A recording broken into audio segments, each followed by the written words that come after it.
Strange Studies of Strange Stories. Rick was a compassionate guy, a reasonably compassionate guy. So when he sat astride his 10-speed, waiting for the light, the wino stepped over and said, "Can you spare a quarter, sir?" Rick reached in his fanny pack and scooped out his change, 70 or 80 cents, and dropped it into the calloused palm and said, "I wish it was more." He thought that maybe the guy wasn't exactly a wino after all, because the palm had done a lot of work but was clean, and though the man's sweatshirt and overalls were shabby, they were pretty clean too. The body inside those clothes seemed taut and balanced. The man's bony face had a preoccupied, slightly impatient air. "I can't use all this," said the man. Almost certainly not a wino, Rick decided. "I need just 1 quarter, thanks."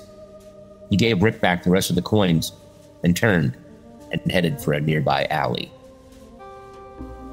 Those were the opening paragraphs of The Presentation by Michael Shea. I'm Chris Lackey. And I'm Chad Pfeiffer. Welcome to Strange Studies of Strange Stories. And as you could probably tell from that opening reading, we have a guest. He's a dream wrapped in a wish. Folks, it's Patton Oswalt. Hi, great to be back. How you doing, guys? Good. Thank you so much for coming back on the show. Over the last 6 years, Patton has been appearing off and on to host this show within a show on author Michael Shea. It's been called Murder Shea Wrote, A Roll in the Shea, and my favorite, Shea Bangs, Shea Bangs. How have you been, Patton? What's been going on? I've been really, really well. Busy as always. Got a bunch of Michael Shea-centric side podcasts I'm doing.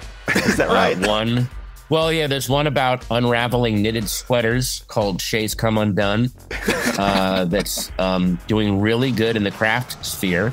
Sure. And then there's a wonderful Spike Lee adjacent Michael Shea podcast called Shea's Gotta Have It. Mm-hmm.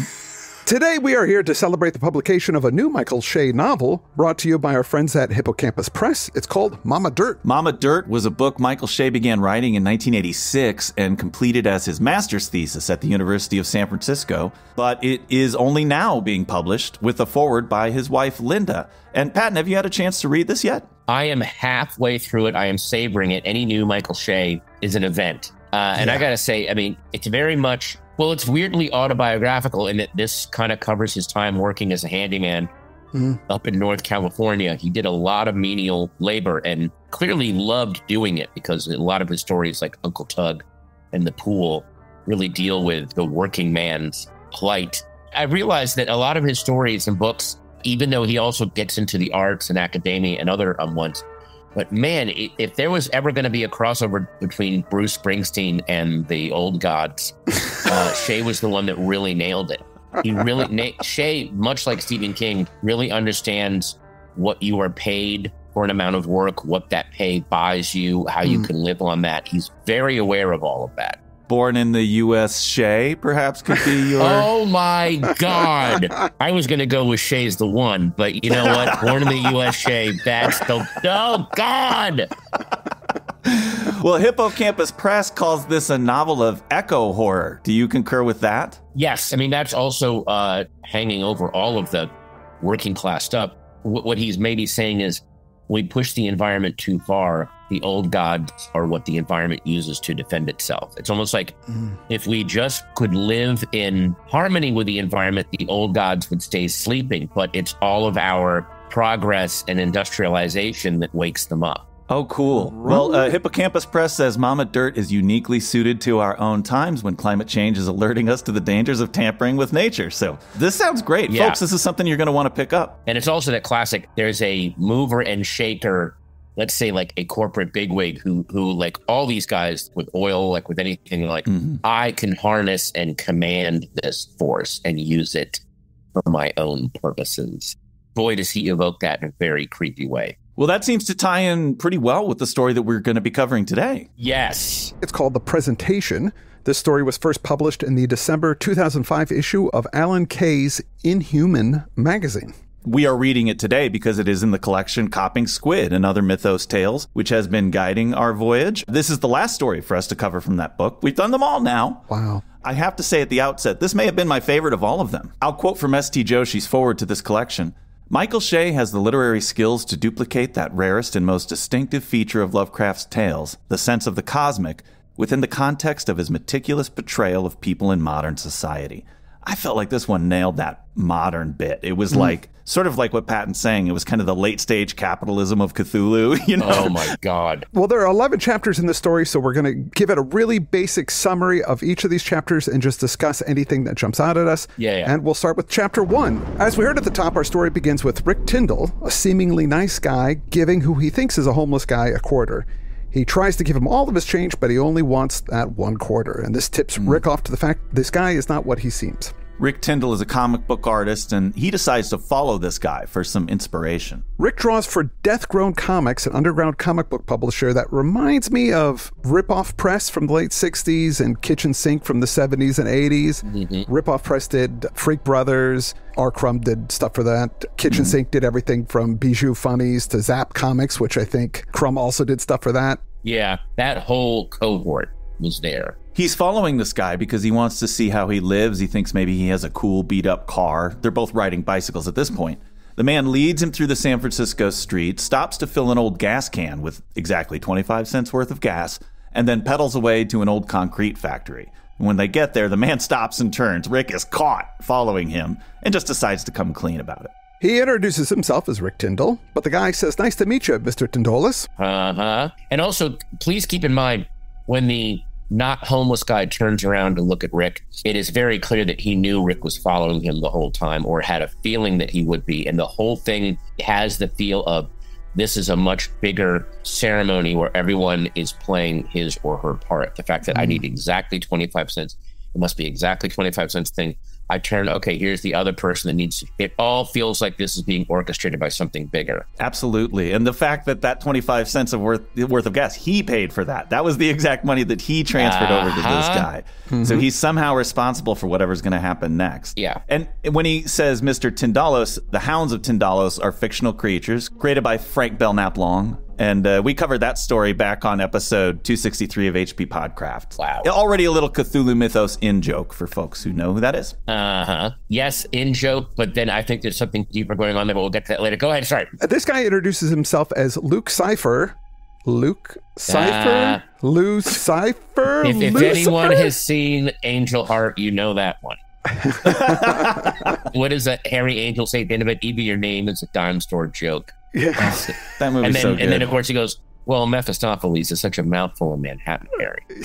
I never peel a hard-boiled egg without thinking of that movie. Yes, exactly. Ever. Luke says, since you've helped me, you're already involved. If you like, you could witness, but be warned, you can't unwitness. Once you've seen, you've seen. Luke leads Rick to a flat car on which rests this tarp. He douses the tarp with gasoline, then sets it ablaze, and as it burns, it reveals a skeleton underneath. The skeleton begins to move, and Rick notices that the skull is not human. It has a jutting muzzle, a wolfish mandible. Also, the smoke from this fire enters some sort of portal cut out of midair, like it doesn't go all the way up into the sky. And then after this tarp and the skeleton and everything burn up, a well-dressed man who looks like he's from GQ emerges from the ashes, and he just walks off. For a long time, Rick and Luke just stand there and watch him disappear into the distance. I got to give some flowers to Shea. Listen to this description. Yeah. This is the man walking off. He straightened the plump knot of his burgundy tie and began walking west. For a long time, they watched him. Unhurriedly, implacably, he advanced on the city's proud towered skyline. There's a threat. The use of the word, he could have said walked, strode, advanced. That is a threat. This guy is advancing on the city. That sentence alone starts the unease going on. I also like that he's described as being sort of blank-faced. Yep. You know, that he's sort of a puppet for whatever the real force is in a way. And keep in mind, the skeleton that was burned had a weirdly canine skull, like almost like a wolf skull. Yeah. The way it's described. Well, why do you think that was? Again, that could be the thing that the handsome GQ man is what this thing is dressed in to cover itself up. But also it could be a link to Hounds of Tyndalos, you know. Right. But yeah, there's, again, something inhuman has been unleashed. This rough beast is slouching toward Bethlehem. There you go. Why a go. comic book artist as a protagonist? That would really keyed me in. I thought that was such an interesting choice. I can just say, as you know, I am writing comics since the early aughts. My new one is Minor Threats, which we're now on our second volume, and we're working on the third. Very, very exciting. When you write a comic book, you're almost like, it's like you're writing a screenplay, but a lot of times you're describing a much bigger action, and your artist breaks it down into panels, or can decide, let's do this as a splash page. Your artist becomes your cinematographer, and they have as much of a imaginative, creative eye. I mean, there are characters. There's one character we have in Minor Threats. It's a human fly hybrid named Shit Eater that now has his own book. It's called Barfly. I and my writing partner, Jordan Bloom, did not invent him. It was our artist drew him in the background sitting at the bar. And then another writer that we know was like, I have an idea for him, and then pitched us a spinoff, which is now going. The idea that the really good comic book artists are always very, very much aware of the environment that they live in, and they really look at the mundane and try to capture the things that we don't look at. It's why Robert Crumb kept those morgues. Morgues are books of photos that artists keep for inspiration, that he would, before he left America, he took pictures of all of because we don't see them when you're in the city. There's power lines everywhere. They're everywhere. The sky is crisscrossed with power lines that we don't see because they're there every day. We just block them out. And it's what makes, I think, a lot of his art so arresting. When he draws cityscapes, you're like, oh, I never thought that, those power lines are there all the time. So things that we don't see are actually kind of alien and exotic when they're captured in art. And who better to capture something that maybe wants to hide in plain sight, like an old one or a Lovecraftian entity, than a comic book artist or any kind of artist. But I think especially a comic book artist, because you're almost working, it's like haiku. Because you're working in such a limited medium, little boxes, brief pages, you've really got to be efficient with the images that you choose. Right. Well, I love that this speaks to a couple themes in the story. The idea that as a collaborative thing, this Barfly character rose up almost without intent. It emerged out of the collaboration. Oh, the characters just burst through on their own, which I think is... Holy shit. I didn't even think about that. Which is part of what this is about. And then also you're speaking to a broader theme on this show that we like to talk about, which is estrangement, meaning that we get used to personalities and happenings in life, but art allows us to re-experience those things.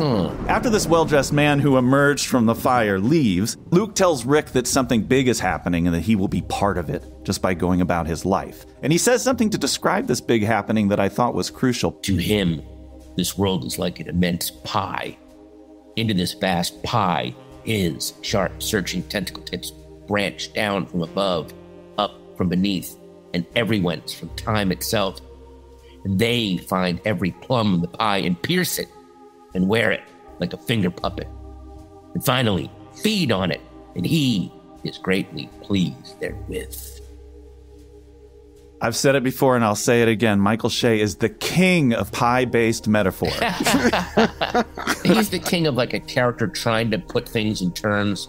Their mind just can't grasp it, so they have to put it into mundane terms. And when you see how limited their description is, it just makes it feel even more immense and terrifying. Yeah, and I even love, wear it like a finger puppet implies that you're not seeing the whole. This is just the hand of the thing operating in our world. Oh, Rick wants to know who he is. Who's this he that he's talking about? And Luke says, dude, it's right in front of your face. It's everywhere. And he points at some graffiti on a boxcar. And at first, it just seems like a big mess of stuff.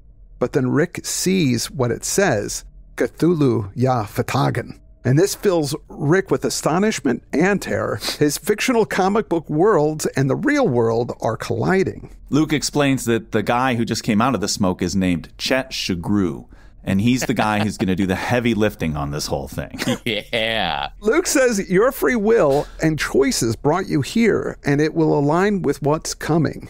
It's all good, baby. And strangely, Rick feels better about this whole thing. The next night, Rick is in the offices with this guy, Rat, who is actually named Irving, but Rat is what he wants people to call him now. He's one of those guys. Yep. Rat talks about meeting this charming guy, Chet, while he was out with his stepfather. The stepfather has these kind of capitalist boomer vibes that Rat can't stand. Mm-hmm. But this leads to my favorite line in the story when Rick thinks, could this be the same Chet? Come on, Rick. I think it is. How many Chets are running around? Now, this Chet that he's talking about may or may not be the same guy, is a corporate figure or some kind of inspirational speaker. Yes, and Chet revealed to the stepfather and Rat that there's going to be an opening of a new technology called Meta Cinema at a remodeled Grand Theater in 2 weeks. There will be a presentation there for investors, invitation only. And Meta Cinema takes advantage of concentric universes in some way. It's some sort of dimensional changing cinematic immersive experience. While listening to this, Rick feels that this is part of a big shift, that it's related to what he witnessed just the day before. He then goes back to work, which has elements of what happened at that flat car. The fire, the wolf guy, Yep. Chet. He really nails the process of how an artist embellishes what they see. Suddenly the guy is not on a bike anymore. He's in a really cool, sinister looking car with weird designs on the treads. Like you're allowed to embellish reality if you're just turning into, especially into a comic book or into mass entertainment. Absolutely. You don't need to stick to, well, this is what actually happened. And as the documenter of it, you kind of create a new reality, right? Because that present moment has passed. And so whatever you're putting on in the frame is actually what people are going to see and fix it in their minds as having happened. So it's a lot of power in that regard. This chapter talks about the artist's implacable opposition to normality. I found like that was like a different kind of fear, this fear of being normal or becoming normal that artists might have. I mean, there is a very practical reason. Yes, there's a poser aspect to it of like, I'm not one of the normies, but there's also a very practical reason. You can't produce anything new and startling that will eventually sell if you're just going along with what already exists. For pure commercial reasons, there is a monetary strategy in going against the norm, even though you know, I think subconsciously, that if you become successful, you will become the new norm and you will be absorbed, which I think gets into our Cthulian beings. When you're starting off as an artist, one of the ways you define yourself is by pointing out stuff you hate and stuff you'll never do. And that is a very big part of becoming an artist. 2 days later, Rick is finished with his pencils. He's really feeling the flow. Rat comes in all jazzed and explains that he's got a commission for this Meta Cinema presentation. He shows a poster with the text that reads, "Come Cthulhubrate." The mural maps and add spray can chalk paint felt tip art to the portal beneath. That's stretching it a little bit, Cthulhu Braid. That's a little tortured. But this is the commission that came from Chet. The actual job is to use this text for posters that they'll design in order to round up all the other street artists in San Francisco and direct the collaborative creation of a mural in the Grand Theater's basement space. And obviously the mural will be mythos related. These guys are fans of H.P. Lovecraft. They know what all of this actually means. Rat wants to get their friends Jackie and Zed involved in creating and distributing these posters. Which felt very sitcom-like. Let's go get our female counterparts and see if we can't pull this off, guys. It's like a Perfect Strangers situation or something. But there's no serious debate about whether they're going to take the money or not. Of course they are. And I think in line with what you were just talking about, this evokes that uneasy alliance of I got to get paid, I got to stand out so somebody will patronize me. There's the artist and there's the artist's audience, but there's also, if it's not the audience, it's got to be somebody else who's going to keep you alive while you make the art. Often it's corporations, and I suppose the questions that's raised here, is that a good thing or a bad thing? You know, when is it a good or bad thing? This story was published in December of 2005. I don't know when Michael Shea wrote it, but I know that, I remember very much during the early aughts, the whole .com bubble and the whole David Chang doing the mural at Facebook and getting $250 million for it. I mean, he was basically a graffiti artist. Wow. And so all of a sudden, because all of these new tech mega corporations were still trying to keep their authentic street cred going on, suddenly graffiti artists and taggers and culture jammers were suddenly multimillionaires overnight. Banksies were selling for hundreds of millions of dollars. So I think this is very much in tune with that kind of mania that was going on, which was a kind of a very Cthulian, we are now absorbing the so-called street punk rock revolution, anti-corporate stuff. Well, we can engulf that too, people. And the easiest way to shut you down is to throw a lot of money at you. And a lot of those people went crazy. It destroyed a lot of people. So again, this is just another form. It is sort of cool too that what Michael Shea is implying is in this world, the Cthulhu stories, H.P. Lovecraft, the mythos exists in order to hide the mythos. There is an actual real thing But because it's hidden itself in these fun pulp stories, and now that there's Cthulhu plushies and Cthulhu water bottles, no one takes it seriously, and that's how it gets in. In a weird way, it's almost like the way that a lot of punkers in the 60s and 70s. I just rewatched The Wild Angels with Peter Fonda and Bruce Dern and Diane Lane, all young, early Roger Corman movie, and they're these rebel bikers, and they're all wearing swastikas. They all have like ironic, but doing it ironically, like ha. Right. And I guess at a time that could stand as something ironic because the Nazis have been defeated forever, and now you're like, well, no, they came back. Yeah. And was that almost a strategy of the Nazis? We make ourselves kitsch for a little while, and then we can sneak right back in. So insidious. Well, look at old early pictures of the Sex Pistols. Sid Vicious is in his swastika T-shirt. Yep. But doing it in a way to go like, "Fuck you, squares," and you're like, no, there's actual Nazis out there now, dude. You idiot. Right. Yeah. Into chapter 5, where we get to meet Zed and Jackie. Zed, she writes half of the stuff that's printed at Death Grown Comics. She and Jackie at first aren't sure what to make of this offer, but they're quickly on board. Rad explains that the mural will be painted on a 16-foot high concrete wall, and part of the floor that's in front of that. In the middle is supposed to depict some kind of portal. And that's it.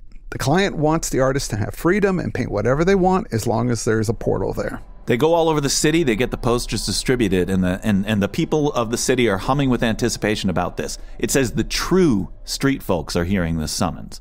The posers are mildly interested, but the real hardcore, artists who are really living it, they're into this mural project. Yeah. It feels like this isn't an art project. It's a spiritual endeavor. It's prepping the way for something amazing, and Rick is filled with excitement and purpose. That's what one of the characters call the portal.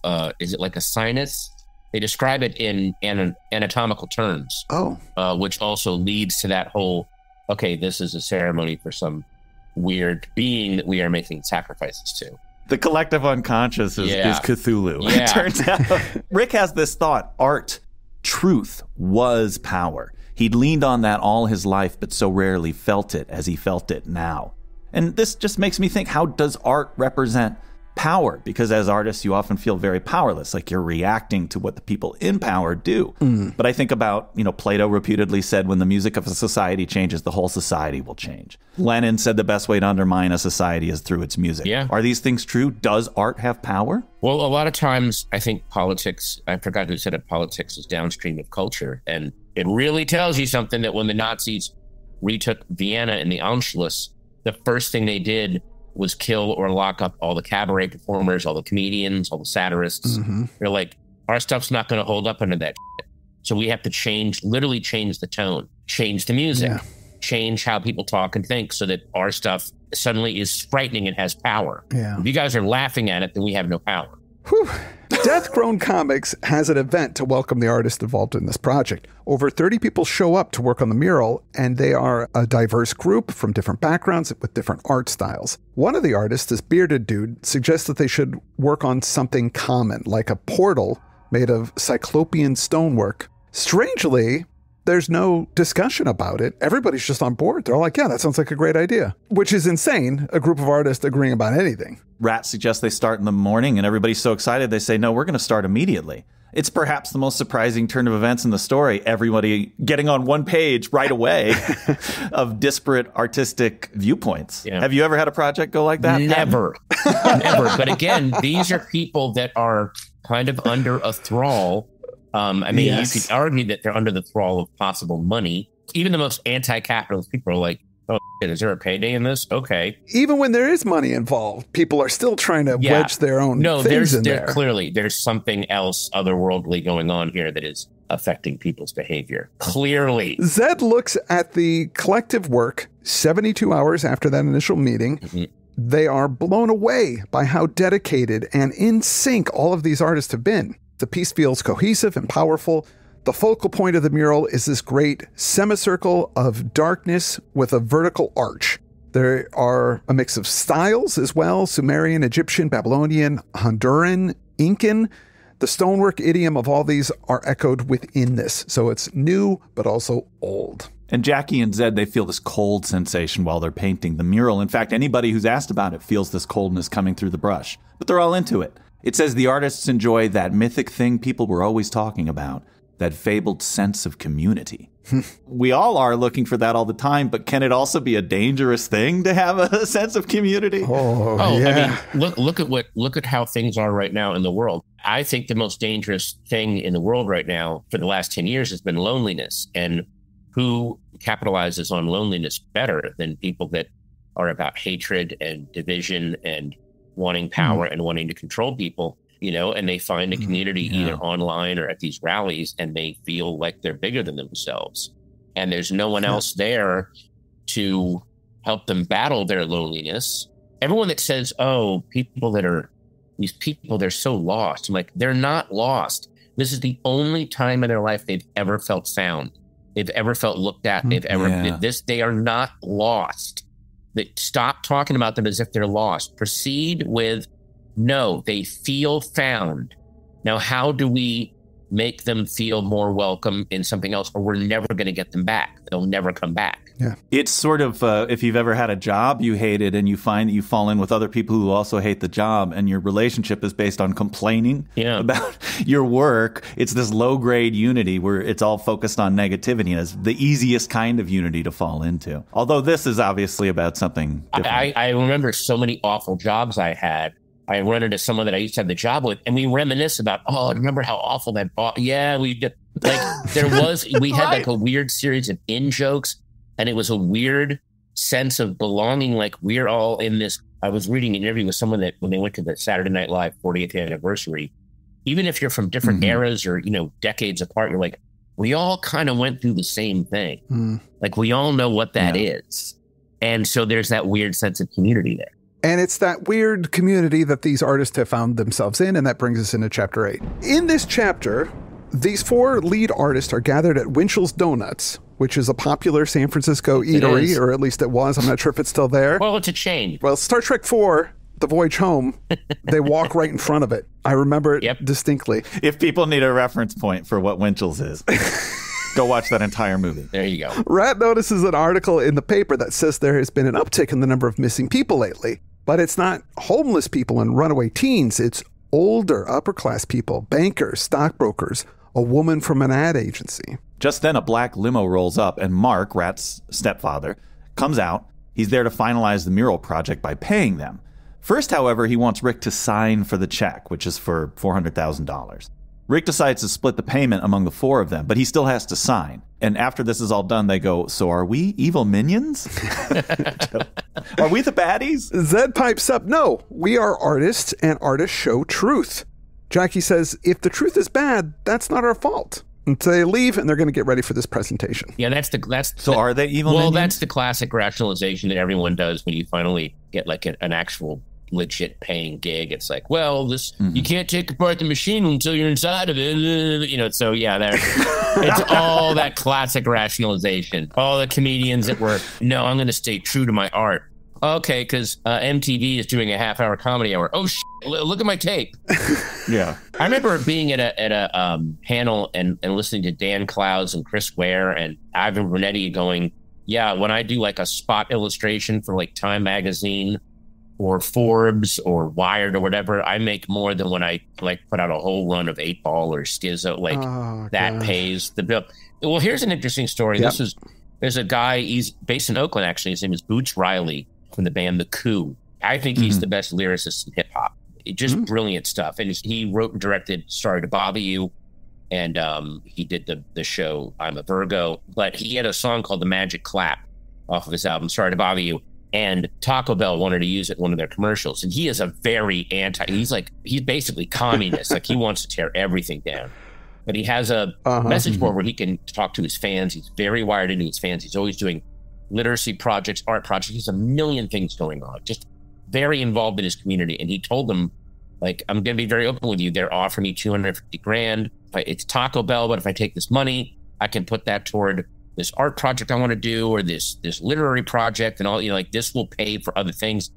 And all of his fans were like, don't take 250. They should give you $500,000. They're trying to rip you off, man. Like, that was everyone's reaction. So there is right. Get fucking paid, God damn it. Hey, the Punisher uses the criminal money to fight more criminals. He doesn't burn it. Exactly. Yeah. The gang returns to the mural to see that it's totally done. The artists are quietly chatting and admiring their work. The power of that painted image overcame the folded plane it occupied. It seemed one living mouth of stone, hinged jaws that opened on a seamless, lightless gulf. Rick signs the mural, then a coldness envelops the basement. The artists all make their way to the balcony. They're going to observe the effects of their work. They're already feeling its supernatural power. So is this what it feels like at a movie premiere?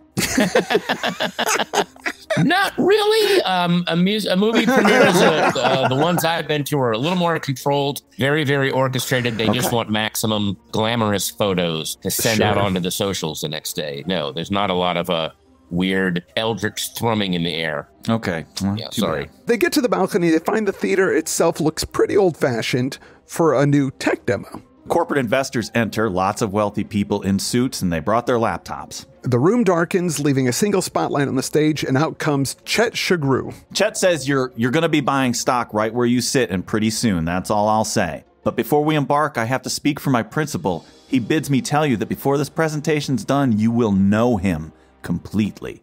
And I am to ask you before we embark if there are any of you who object to the stipulation. Everybody looks around. Nobody leaves. Chet disappears, and so does the theater as the lights go down, and then the show begins. Except for the lighted, empty stage, the theater had disappeared. The audience, with their dim-lit laps and their black ties, sat amidst the galaxies, sat in deep space, their banked seating like a fragmentary raft that sailed the spherical infinitude of space, stars. Some of them emerged from their awe before others. From somewhere on that interstellar raft, the faint, feverish clack of a keyboard arose. Several more instantly awoke, and then it became a soft roar, a gentle plastic downpour amid the perfect silence of the fleeing galaxies. On that little raft of floating theater seats, thousands of millions of dollars changed hands. Many of them knew in that moment Gawain's vision when he beheld the Grail. This was the cosmic G-spot, the conjunction of a timely investment with a global revolution. Rockefeller with oil, Gates with software. This, but precisely, was one of those. And then the raft rocked. The curtains, 3 stories high, convulsed and vanished. The portal's annulus of stone replaced them. Its throat, a second gulf within the universal abyss. A huge mass erupted from the portal and settled, the stage exploding to splinters beneath it. It was the beak of an immense cephalopod. The valve of flesh that ringed this beak was a horror in itself, green-gray, elephantine folds of skin. This crescent megalith gaped wide, and a gust welled out of it, as pure and razor-cold as space, but laced with ancient carnage of 1,000 races. And after this whelm of giant's breath, tentacles erupted, brute cables of sinew as they disgorged, but swiftly branching, slimming, as they leapt like damnburs down into the audience, so that they hit the financiers in a spray of greenish filaments. Rapt, the artists watched the worming weave flood the seats below and pierce the body of each potentate. Their flesh glowed with these penetrations, their hands and necks, their startled faces all nimbused by a faint, unearthly green. My goodness. During this, the audience transforms and twists, and then their eyes blow out. All of this happens, and then strangely, things just kind of return to normal. It says the mighty concussion shattered the portal and the abyss it framed as if both were painted glass, and the monstrous mouth parts vanished within the glittering curtain of fragments. The lights came up. The audience, the theater, the stage were all themselves again, and on the stage stood Chet Shagru once more. Only trace of strangeness was the audience's utter silence. Friends, Chet smiled, that's it. You'll all be far, far richer soon. We'll be in touch. The investors rose. A companionable, enthusiastic murmur rose from them as they trickled to the aisles and streamed from the theater. So what just happened? They sacrificed some essence of themselves. Something has been taken away from them. It feels a lot like when people start working with Musk, you have to sacrifice part of yourself. They demand that. The only thing that's inaccurate about this, because he wrote this back in 2005, is today's tech bros would have sent proxies in their place, blood boys or something they had signed over that whatever happens here, the benefits go to my boss. But the bosses would never put themselves at risk like this. Right. Not the tech bros. Yeah, it would all be 22-year-olds in polo shirts. Yeah. I was a little surprised by this turn of events in a Shea story, because usually everybody dies. This, I think, mirrors the thing in the first chapter where the guy goes, hey, do you have a quarter? And he gives him too much money. He goes, nope, just need the quarter. And the guy follows him because the quarter, this will all pay off in a big way later. He just doesn't know it yet. They don't know what is going to be, when the final bill comes due, it's going to be pretty ghastly. We just saw the initial hook, the way a pusher gets somebody using heroin. Oh, this is free. Go ahead, man. Don't worry about it. A week later, at Death Grown Comics, Rick and Rat are drawing comics of what happened at the presentation. The phone rings and then Rat picks it up. He tells Rick that was Zed on the phone. Chet's principal just bought MoMA, which is the Museum of Modern Art, and a couple of skyscrapers. So he's doing well. The story ends with this. Their pens scratched through a thoughtful silence. There were so many things that might be said between them, and which they had learned there was no point in saying. One thing sure, Rick offered. There's some big commissions headed our way. You got that right. And that's the end of the story. So what do you think went down here? What was your theory about what's behind all of this, Patton? I think this is Shea's, and I love Michael Shea. I thought this ending was a little clumsy. It was his way to transpose corporate absorption and use Cthulhu as a model for it, I guess. Again, this is the early aughts, the tech bubble, the early beginnings of people can start making their own stuff on their phones. Well, who's going to own that? How are they going to monetize that? So this is that, what if Cthulhu takes over and it's a shoulder shrug? And everyone's like, well, I just get to make some cool money doing corporate logo. Like, it doesn't feel painful. Cthulhu has learned over the years, if you really want to take over, just sedate them. Yeah. It's kind of odd that this predates the Citizens United decision with corporations becoming people, It's like, did it also say they can become non-Euclidean entities from outside of our cosmos? Yeah, no, exactly. I think that this deals in how would, in a modern world, these mythos creatures puppeteer us, because we're not necessarily of significance to them only in how we serve them or what we can do for them. Right. Whatever their crazy wants and desires are. Yeah. I did love that this was kind of open-ended in that, as you say, we feel like the corporate world got hooked by this Cthulian entity personified by Chet Shagru, but we don't really know what is going to be done with that. It leaves me thinking, like, has this already happened in our world? Are we reaping this deal now? Did this actually go down? Well, this is the button you click on to I agree with at the bottom of your new iPhone contract, but it takes you a minute to realize, I just scrolled down 50 pages to click I agree. What the hell was in that? Right. Yeah. We don't know what's coming down the line. Wow, that's a great metaphor for this whole story. Jeez. You're scrolling past, you're like, yeah, give over my soul, blood of children. It's the new, literally, it's the new iPhone Hasker. I just want to play Candy Crush. That's all I want.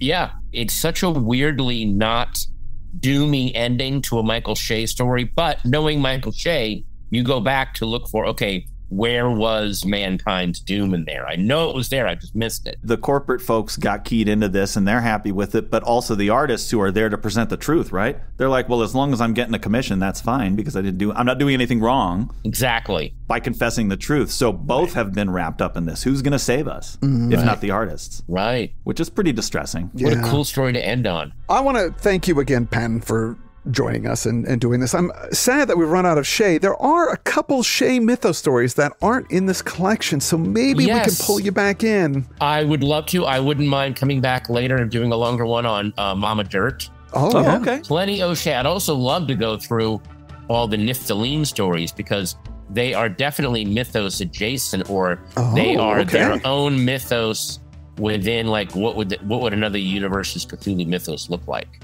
Boy, that's exciting because we do fantasy on the show now. We've been covering Conan and Imaro and a bunch of other stuff like that that we really like, and Niftaline would fit in with that. So maybe we can schedule one of those. That would Down be the really road, great. Niftaline, my friends. Well, this month we're going to actually do some other selections from the Ghost Box collection, which you curated.